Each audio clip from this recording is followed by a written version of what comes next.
भक्तों, स्वयं धन की देवी माँ लक्ष्मी ने एक अत्यंत गुप्त संकेत बताया है।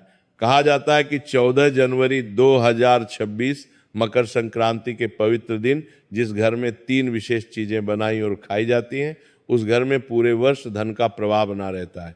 ऐसा घर कभी खाली नहीं रहता, वह कमी टिक ही नहीं पाती। लेकिन भक्तों ध्यान दीजिए, मकर संक्रांति के दिन सिर्फ लड्डू, पेड़ा या बर्फी खाना ही शुभ नहीं होता, बल्कि एक ऐसी साधारण सी चीज है जिसे अगर आप सच्चे मन से उस दिन खा लेते हैं तो माँ लक्ष्मी की कृपा इतनी प्रबल हो जाती है कि धन संभालना तक कठिन हो जाता है। पर भक्तों, जितना जरूरी सही चीज खाना है, उतना ही जरूरी है गलत चीजों से दूर रहना। क्योंकि माँ लक्ष्मी ने यह भी स्पष्ट किया है कि मकर संक्रांति के दिन अगर भूलकर भी एक विशेष प्रकार का भोजन घर में बना या खाया गया तो पूरा परिवार धीरे धीरे आर्थिक पतन की ओर बढ़ने लगता है। ऐसे घर से महालक्ष्मी बिना शोर किए विदा ले लेती हैं। भक्तों, यही नहीं, मकर संक्रांति के दिन भगवान सूर्य देव की कृपा प्राप्त करने के लिए क्या खाना चाहिए, क्या नहीं खाना चाहिए और कौन से काम बिल्कुल नहीं करने चाहिए, ये सब जानना अत्यंत आवश्यक है। क्योंकि साल की ये संक्रांति पूरे वर्ष की दिशा तय करती है। कहा जाता है कि जो लोग मकर संक्रांति के पवित्र दिन 5 विशेष गलतियां कर बैठते हैं, उनके जीवन में कंगाली आने में देर नहीं लगती। उनके घर में पैसा आता तो है लेकिन टिकता नहीं, और जिस घर में धन नहीं टिकता वहां सुख भी नहीं टिकता। भक्तों, ये वीडियो सिर्फ जानकारी नहीं है, ये एक चेतावनी है। क्योंकि मकर संक्रांति की शुरुआत में की गई छोटी सी भूल पूरे साल भारी पड़ सकती है, और जो लोग इस तरह की बातें आधी अधूरी सुनते हैं वे अक्सर जीवन में भी अधूरी ही सफलता पाते हैं। इसीलिए भक्तों, आपसे निवेदन है, इस वीडियो को अंत तक ध्यान से देखिए। आगे इस वीडियो में हम आपको बताएंगे एक ऐसी चीज जिसे अगर आप मकर संक्रांति को घर ले जाते हैं तो आपके घर में धन की कमी कभी नहीं होती। 3 ऐसे कार्य जिनसे मां लक्ष्मी तुरंत प्रसन्न होती हैं, और वह चीजें जिन्हें मकर संक्रांति से पहले घर से निकाल फेंकना अत्यंत आवश्यक है। मकर संक्रांति का दिन बहुत ही पवित्र और शक्तिशाली होता है। इस दिन किया गया हर कार्य कई गुना फल देता है।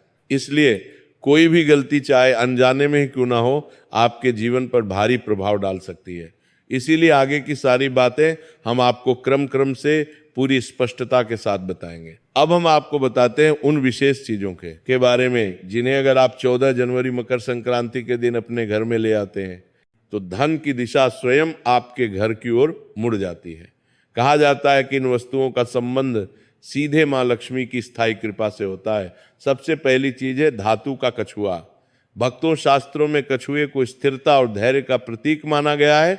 जिस घर में धातु का कछुआ स्थापित होता है वहां धन आता तो है, लेकिन उससे भी बड़ी बात यह है कि धन टिकता है।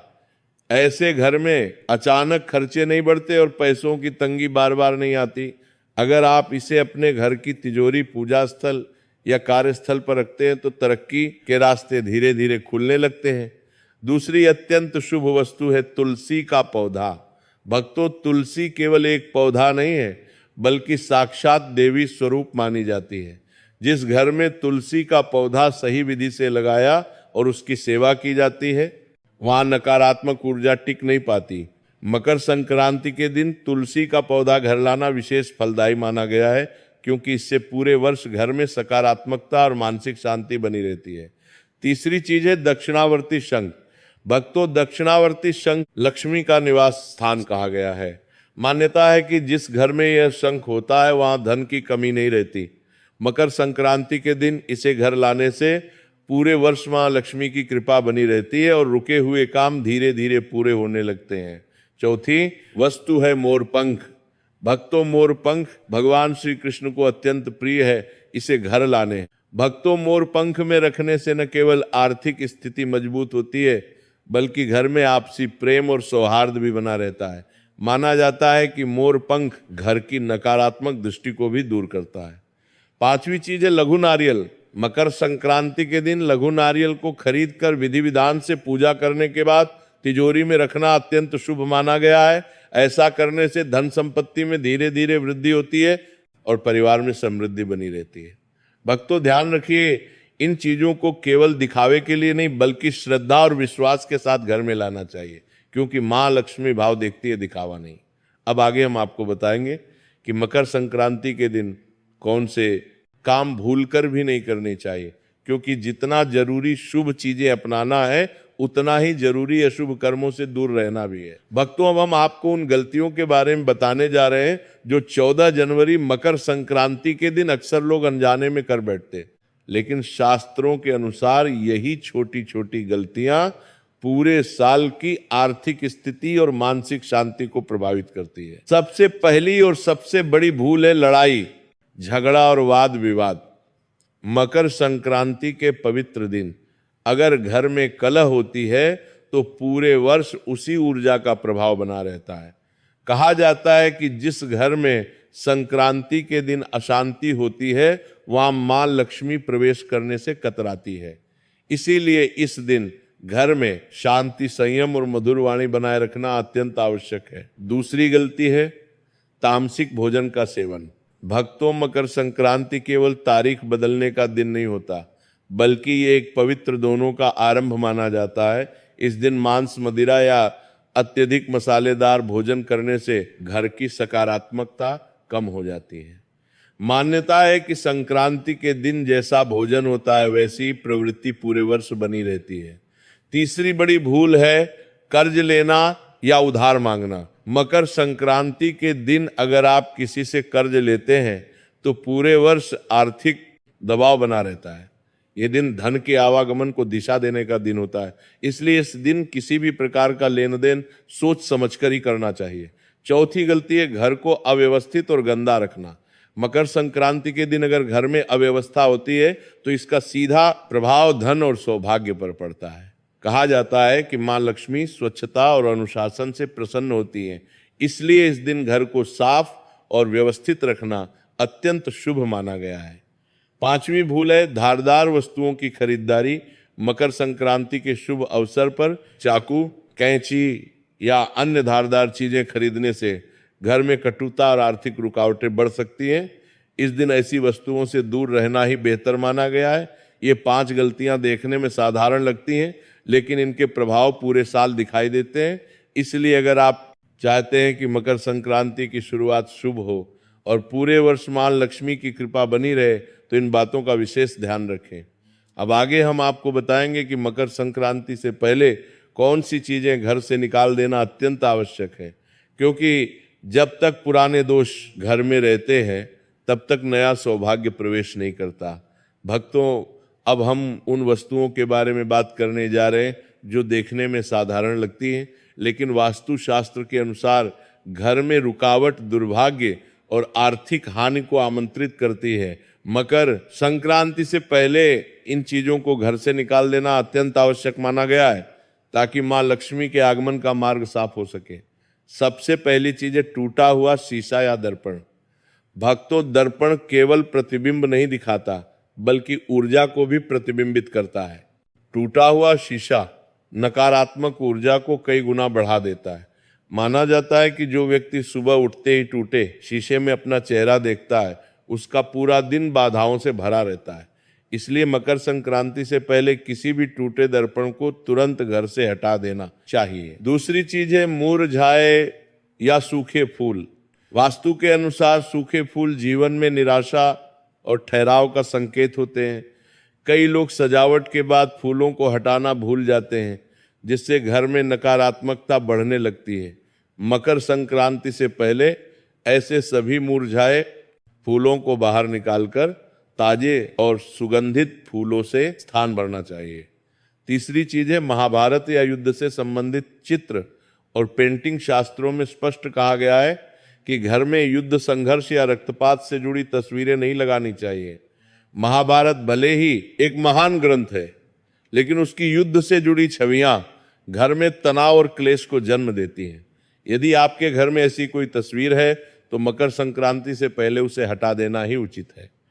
चौथी वस्तु है खंडित मूर्तियां या फटी हुई देवी देवताओं की तस्वीरें। वास्तुशास्त्र के अनुसार ऐसी वस्तुएं रखना अशुभ माना गया है। इससे घर में आर्थिक नुकसान और मानसिक अशांति बढ़ती है। ध्यान रहे, इन्हें कभी फेंकना या जलाना नहीं चाहिए। इन्हें किसी पवित्र नदी में विधि पूर्वक प्रवाहित कर देना ही सही उपाय माना गया है। पांचवी चीज है, छत या कोनों में रखा बेकार और टूटा फूटा सामान।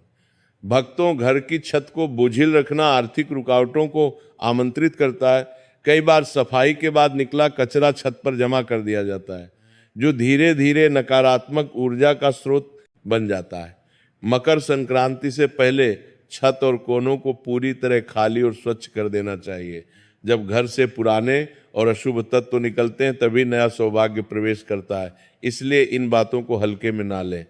अब आगे हम आपको बताएंगे कुछ और ऐसी चीजें जिनकी अनदेखी आपके अच्छे समय को कठिनाइयों में बदल सकती है। भक्तों, अब हम उन चीजों के बारे में बताएंगे जिन्हें लोग अक्सर छोटी बात समझकर नजरअंदाज कर देते हैं, लेकिन वास्तुशास्त्र के अनुसार यही चीजें धीरे धीरे घर की सकारात्मक ऊर्जा को कमजोर कर देती हैं और आर्थिक तरक्की में रुकावट बनने लगती है।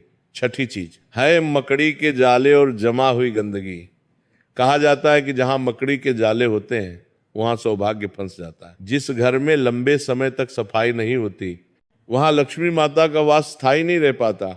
जैसे दीपावली पर घर की विशेष सफाई की जाती है, वैसे ही मकर संक्रांति से पहले भी घर के हर कोने को साफ करना अत्यंत आवश्यक है। सातवीं चीज है खराब या बंद पड़े ताले। भक्तों, ताला केवल दरवाजा बंद करने का साधन नहीं है, बल्कि यह भाग्य के द्वार का प्रतीक भी माना जाता है। जो ताले जंग लगे हो, टूटे हो या इस्तेमाल में ना आ रहे हो, वे घर में रुकावट और दुर्भाग्य का संकेत बन जाते हैं। ऐसे ताले करियर में अड़चन और धन के रास्तों को बंद कर देते हैं। इसीलिए मकर संक्रांति से पहले सभी खराब तालों को घर से निकाल देना चाहिए। आठवीं चीज है पुराने फटे या उल्टे पड़े जूते चप्पल। वास्तु के अनुसार जूते चप्पल जीवन के संघर्ष से जुड़े होते हैं। घर में फटे जूते चप्पल रखने से संघर्ष और मेहनत बढ़ती जाती है, लेकिन परिणाम कम मिलते हैं। अगर कोई चप्पल उल्टी पड़ी हो तो उसे तुरंत सीधा कर देना चाहिए।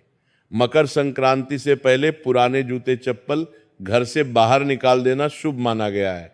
नौवीं चीज है कपल्स के कमरे में हिंसक या जंगली जानवरों की तस्वीरें, जैसे सुअर, भालू, आक्रामक पक्षी या अन्य हिंसा दर्शाने वाली आकृतियां। वास्तुशास्त्र के अनुसार ऐसी तस्वीरें रिश्तों में तनाव और घर में अशांति बढ़ाती हैं। इससे आर्थिक स्थिरता भी प्रभावित होती है। इसलिए मकर संक्रांति से पहले, इससे पहले यह समझना भी आवश्यक है कि इसे मकर संक्रांति या उत्तरायण क्यों कहा जाता है और इस दिन की विशेष महिमा क्या है। हमारी सनातन परंपरा, वेद, पंचांग और ज्योतिष के अनुसार देवताओं के यहाँ समय का क्रम हमसे अलग होता है। वहाँ 6 महीने रात रहती है और 6 महीने दिन के सम्मान रहते हैं। हमारे एक वर्ष में उनके एक दिन और एक रात पूरी होती है। सूर्यदेव निरंतर गति करते हुए 12 राशियों से होकर गुजरते हैं। जब सूर्य दक्षिण दिशा की ओर झुकता है और दिन छोटे होने लगते हैं तो उसे दक्षिणायन कहा जाता है। ये स्थिति तब बनती है जब सूर्य कर्क राशि में प्रवेश करता है। इसके बाद जब सूर्य धनु राशि से आगे बढ़कर मकर राशि में प्रवेश करता है तभी से उत्तरायण आरंभ होता है। मकर राशि में प्रवेश का यही क्षण मकर संक्रांति कहलाता है। यह प्रायः जनवरी में आता है, कभी 14 और कभी 15 जनवरी को। इस दिन से सूर्य उत्तरी दिशा की ओर गति करना शुरू करता है और धीरे धीरे दिन बड़े होते जाते हैं। इसीलिए इसे उत्तरायण कहा जाता है, क्योंकि सूर्य का रथ उत्तर दिशा की ओर मुड़ जाता है। इसी कारण इसे देवताओं की सुबह मानी गई है। जब देवताओं के यहाँ प्रभात का समय होता है और उसी समय मनुष्य जप तप दान और पूजा करता है तो उसका फल अनेक गुना बढ़ जाता है। सुबह के शुभ समय में देवताओं के निमित्त किया गया कार्य अत्यंत प्रिय माना जाता है। जरूरतमंद की सहायता करना, ब्राह्मणों को दान देना, देवताओं और पितरों के लिए तर्पण करना, भगवान का स्मरण करना, इन सबसे जो पुण्य प्राप्त होता है वह सामान्य दिनों की तुलना में बहुत अधिक होता है। इसलिए उत्तरायण का यह काल अत्यंत पुण्यदायी माना गया है और मकर संक्रांति के दिन विशेष रूप से दान करने की परंपरा चली आ रही है। ऐसा माना जाता है कि इस दिन किया गया दान कई गुना बढ़कर लौटता है और जीवन में शुभ परिणाम लाता है। अब हम जानते हैं कि साल 2026 में मकर संक्रांति कब मनाई जाएगी।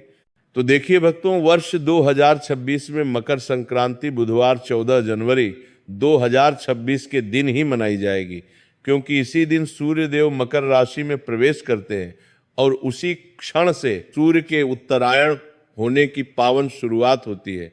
भक्तों, मकर संक्रांति का जो पर्व है उससे जुड़े कई नियम होते हैं। कुछ नियम पूरे साल निभाए जाते हैं और संक्रांति के दिन उन्हें पूरा किया जाता है। कौन कौन से नियम आपने धारण किए हैं, कौन कौन से नियम अगले साल के लिए ले सकते हैं, उनका क्या फल होता है और उन्हें सही तरीके से कैसे निभाना चाहिए, ये सब भी आगे बताया जाएगा, क्योंकि ये बहुत महत्वपूर्ण विषय है। मकर संक्रांति बहुत बड़ा विषय है, शास्त्रों में इसके बारे में बहुत कुछ लिखा है, इसलिए धीरे धीरे सब बातें आपको बताते रहेंगे। अब देखिए भक्तों, यदि मकर संक्रांति के दिन बहुत ज्यादा कुछ ना कर सके तो कम से कम गंगा स्नान का प्रयास जरूर करें। गंगा स्नान की बहुत बड़ी महिमा बताई गई है। अगर गंगा जी तक नहीं जा सकते तो घर पर ही ये विधि करें। सूर्योदय से पहले उठ जाए, नहाने का बर्तन अच्छी तरह धो लें, उसमें थोड़ा गंगा जल डालें, फिर शुद्ध जल भरे और हर हर गंगे बोलते हुए माँ गंगा को याद करें और उत्तर दिशा की ओर मुख करके स्नान करें। अगर काले तिल हो तो थोड़ा सा तिल भी पानी में डाल लें। ये स्नान गंगा स्नान के समान फल देता है। जो लोग गंगा तक नहीं पहुंच का पाते हुए हर संक्रांति पर यही विधि अपनाएं। स्नान के बाद स्वच्छ वस्त्र पहने, भगवान की पूजा पाठ करें और अपने रोज के नियम पूरे करें। उसके बाद आज का दिन दान का है। अब ध्यान से सुनिए, यदि संभव हो तो ब्राह्मण को भोजन कराइए। अगर भोजन नहीं करा सकते तो अपनी शक्ति के अनुसार दान दीजिए। शास्त्र कहते हैं कि दान हमेशा योग्य ब्राह्मण को ही देना चाहिए, जो वेद पढ़ता हो, भक्ति करता हो, सत्कर्म में लगा रहता हो। ऐसे ब्राह्मण को दिया गया दान बड़ा पुण्य देता है। अयोग्य ब्राह्मण को दिया गया दान फल नहीं देता। इसलिए सोच समझकर दान करें। आज के दिन ब्राह्मणों को दान दीजिए, गरीबों की मदद कीजिए, भंडारा या लंगर में सहयोग कीजिए। अगर खुद नहीं कर सकते तो जहां लंगर चलता हो वहां मदद कर दीजिए। गरीब बच्चों को भोजन दीजिए, बिस्किट दे दीजिए, कपड़े, कंबल, शॉल, स्वेटर जो संभव हो वो दे दीजिए। जितना कर सके उतना अवश्य दान कीजिए, क्योंकि आज किया गया दान कई गुना बढ़कर वापस मिलता है। अब देखिए भक्तों, जब आप दान और सत्कर्म करते हैं तो आपके पाप कम होते हैं और पुण्य बढ़ता है। जब पुण्य का पलड़ा भारी हो जाता है तो जीवन में बदलाव दिखाई देना शुरू हो जाता है। चेहरे पर तेज आता है, मन प्रसन्न रहता है, लोग आपकी ओर खींचे चले आते हैं, कामों में सफलता मिलती है और ईश्वर की कृपा का अनुभव होता है। यह पुण्य सिर्फ इसी जन्म में नहीं, आगे की यात्रा में भी साथ जाता है। जब मनुष्य इस दुनिया को छोड़कर आगे की यात्रा पर जाता है तो उसका मार्ग लंबा होता है। शास्त्र कहते हैं कि ये यात्रा पूरे 1 वर्ष की होती है, इसलिए मासिक श्राद्ध किए जाते हैं। इस मार्ग में वही वस्तुएं सहायता करती हैं जो आप जीवन में दान कर चुके होते हैं। ब्राह्मण सेवा, गाय को दान, जरूरतमंद की मदद, प्राणियों पर दया, ये सब आगे साथ चलता है। अगर जीवन भर कुछ नहीं किया तो फिर भटकना पड़ता है। इसलिए कहते हैं कि जब शरीर स्वस्थ है, हाथ पैर काम करते हैं, तब तक जितना हो सके उतना भला काम कर लो। और मकर संक्रांति तो सबसे ज्यादा पुण्य देने वाली तिथि है। अब सुनिए, जो भी वस्तु आप दान करने जा रहे हैं पहले उसका संकल्प कीजिए। वस्तु घर लाइए, हाथ में जल, अक्षत और दक्षिणा के रूप में एक सिक्का लीजिए, 3 बार बोलिए श्री विष्णुवे नमः। अपना नाम, अपना गोत्र जहां बैठे हैं उस स्थान का नाम बोलिए और संकल्प कीजिए कि मकर संक्रांति के पवित्र अवसर पर आयु, आरोग्य और भगवान विष्णु की प्रसन्नता के लिए यह वस्तु दान कर रही हूं।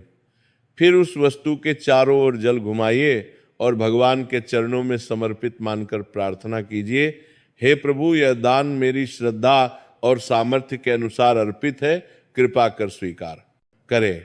इसके बाद वह दान जिसको देना हो उसे दे दीजिए। यदि धन का दान कर रहे हैं तो संकल्प में राशि और उद्देश्य भी बोल दीजिए। जो लोग स्वयं जाकर दान ना कर सके वे श्रद्धा से दक्षिणा भेजकर भी भाग ले सकते हैं। यहाँ सबसे बड़ा महत्व भाव का है। आगे और बातें बाकी है, लेकिन उससे पहले एक छोटी सी कथा हम सुन लेते हैं, तभी आपको समझ में आएगा इस दिन किया गया दान सत्कर्म से हमें क्या प्राप्ति होती है। बहुत समय पहले एक छोटे से नगर में नंददास नाम के गृहस्थ रहते थे।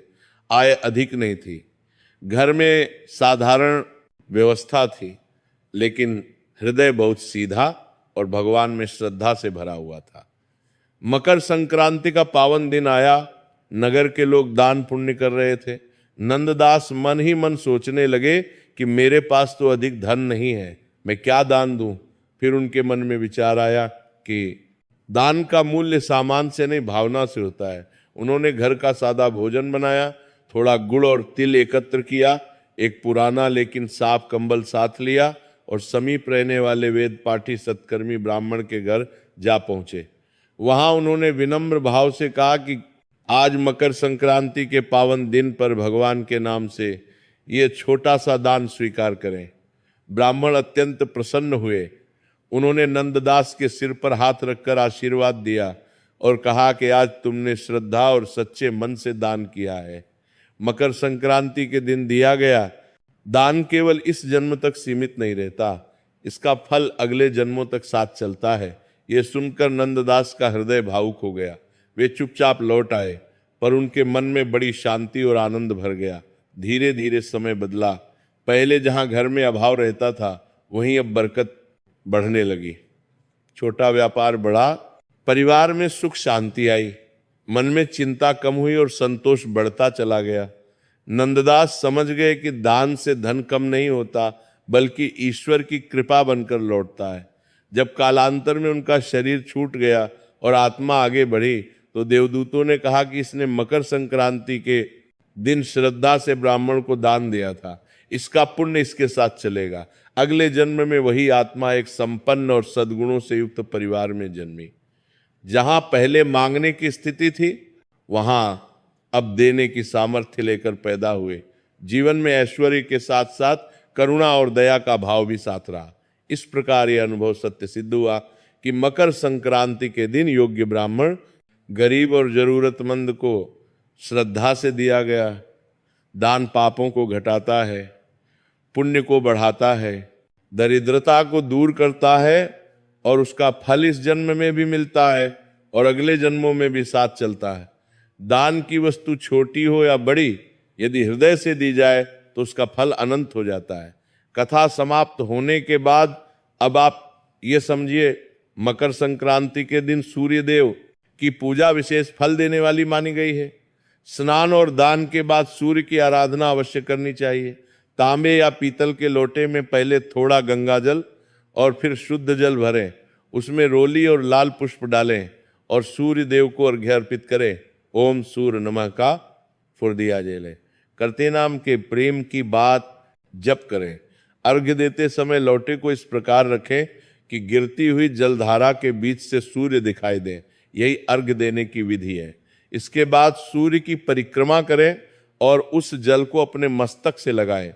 यदि तिल से बनी मिठाई हो तो सूर्य देव को भोग लगाएं और विनम्र भाव से प्रार्थना करें कि हे सूर्य देव, आज आपके उत्तरायण होने पर मैं आपकी उपासना करता हूं। कृपा कर जीवन की बाधाओं को दूर करें और मेरे कर्मों में प्रकाश भरे। मकर संक्रांति पर स्नान, दान और सूर्य की उपासना तीनों अत्यंत महत्वपूर्ण माने गए हैं। यदि केवल यही तीन कार्य श्रद्धा से कर लिए जाएं तो भी बड़ा कल्याण होता है। बाकी जो नियम निभा सके वे अवश्य अपनाएं। यह दिन केवल तिथि नहीं बल्कि नए संकल्प और नई ऊर्जा का शुभ अवसर है। सूर्यदेव उत्तरायण होकर हमें यह संदेश देते हैं कि जीवन में अंधकार छोड़कर प्रकाश की ओर बढ़ना चाहिए, नकारात्मकता त्याग कर सकारात्मकता अपनानी चाहिए और आलस्य छोड़कर कर्म पथ पर आगे बढ़ना चाहिए। अब वर्ष 2026 की मकर संक्रांति की तिथि भी स्पष्ट सुन ले। मकर संक्रांति 2026 में बुधवार 14 जनवरी को मनाई जाएगी। इसी दिन सूर्य मकर राशि में प्रवेश करेंगे। उसी क्षण से उत्तरायण का शुभारंभ माना जाता है। यह दिन छठ तिथिला एकादशी का भी रहेगा, इसीलिए 14 और 15 की जो उलझन है उसे छोड़ दीजिए और 14 जनवरी को विधिवत मकर संक्रांति का पर्व हर्ष और श्रद्धा से मनाइए। भक्तों, मकर संक्रांति का पर्व बहुत ही बड़ा और विशेष माना जाता है। भक्तों, जब सूर्य धनु राशि से निकलकर मकर राशि में प्रवेश करते हैं तो उसी दिन को मकर संक्रांति कहते हैं। भक्तों, भारत देश में इसे अलग अलग जगहों पर अलग अलग नामों से जाना जाता है। जैसे उत्तर भारत में इसे खिचड़ी, पंजाब में लोहड़ी, दक्षिण भारत में पोंगल के नाम से मनाया जाता है। इस साल पूरे भारत देश में सभी लोगों के मन में ये कन्फ्यूजन बना हुआ है कि इस बार हमें मकर संक्रांति 14 जनवरी को मनानी है या 15 जनवरी को। भक्तों, मकर संक्रांति उस दिन मानी जाती है जिस दिन सूर्य मकर राशि में प्रवेश कर रहे होते हैं या सूर्य का गोचर मकर राशि में हो रहा होता है। और इस बार सूर्य का मकर राशि में गोचर 14 जनवरी 2026 को दोपहर 3:13 पर हो रहा है। यानी कि इस समय सूर्य का उत्तरायण हो रहा है, इसका पारी लेता है। हिसाब से इस बार 14 जनवरी को ही मकर संक्रांति का पर्व मनाया जाएगा। भक्तों, संक्रांति को गंगा स्नान करने के बाद दान पुण्य करना बहुत ही ज्यादा विशेष माना जाता है और इस दिन पुण्य काल और महापुण्य काल में दान करने का हमें बहुत ही बड़ा फल मिलता है। भक्तों, मकर संक्रांति को पुण्य काल दोपहर 3:13 से लेकर शाम 5:45 तक रहेगा। वहीं महापुण्य काल का समय दोपहर 3:13 से लेकर शाम 4:58 तक रहेगा। भक्तों, इस समय के बीच में आप दान पुण्य कर सकते हैं। जैसे गरीबों में कंबल बांटना, कपड़े बांटना या भोजन का दान करना अत्यंत शुभ रहेगा। भक्तों, इसी के साथ में मकर संक्रांति के दिन खिचड़ी का दान करना बहुत ही शुभ माना जाता है। पर इस बार मकर संक्रांति के दिन यानी 14 जनवरी के दिन ही एकादशी भी पड़ रही है और एकादशी के दिन चावल का प्रयोग नहीं किया जाता है। इसीलिए इस बार कई सारे लोगों के मन में यह प्रश्न भी है कि एकादशी के दिन हम खिचड़ी का दान कैसे करें या घर में खिचड़ी कैसे बनाएं। भक्तों, 14 जनवरी मकर संक्रांति को एकादशी होने के कारण आप इस दिन चावल की खिचड़ी नहीं बना सकते और ना ही इसका दान कर सकते हैं। और आप चाहे तो खिचड़ी का दान अगले दिन कर सकते हैं। पर इसके अलावा आप लोग इस दिन तिल और गुड़ से बनी हुई सामग्री या लड्डू का विशेष रूप से दान करेंगे तो आपको वही फल मिलेगा जो खिचड़ी दान करने से मिलता है। क्योंकि मकर संक्रांति के दिन तिल और गुड़ का विशेष महत्व माना जाता है। भक्तों, इस दिन सभी लोगों को सुबह जल्दी उठ जाना चाहिए और किसी पवित्र नदी में जाकर या गंगा नदी में जाकर स्नान करना चाहिए। अगर आप कहीं बाहर स्नान करने के लिए नहीं जा सकते तो अपने ही घर में रहकर जिस जल से आप स्नान करें उसमें थोड़ा सा गंगा जल और काले तिल मिलाकर ही स्नान करें और स्नान करते समय हर हर गंगे जरूर बोले। भक्तों, इसी के साथ में सूर्य देव को इस दिन काले तिल मिलाकर जल जरूर चढ़ाएं और अपने पितरों को भी जल जरूर दें। भक्तों, मकर संक्रांति का दिन विशेष रूप से भगवान सूर्यनारायण को समर्पित है, इसीलिए इस दिन उनसे जुड़ी हुई चीजों का दान करना अत्यंत शुभ माना जाता है। आप चाहे तो तांबे का लोटा या तांबे से बनी हुई वस्तु का दान कर सकते हैं। इसी के साथ में पीपल के पेड़ की पूजा करके पीपल के पेड़ में भी जल जरूर देना चाहिए। भक्तों, मकर संक्रांति के बाद से ही सारे रुके हुए शुभ काम भी शुरू हो जाते हैं और मकर संक्रांति